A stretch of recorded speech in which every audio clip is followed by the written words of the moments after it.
நாங்கள் விவசாய பெருங்குடி மக்கள் அந்த பகுதியில் விமான நிலைய திட்டத்தை வரவேற்க நாங்கள் தயாராக இல்லை, கைவிடுமாறு மன்றாடி கேட்டோம்.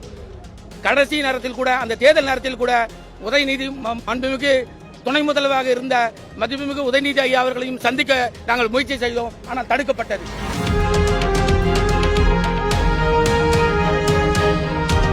எங்கள் ஏகனாபுரத்தினுடைய பிரதான சாலைக்கு தளபதி சி ஜோசப் விஜய் சாலை என்று நாங்கள் அது பெயரிட்டு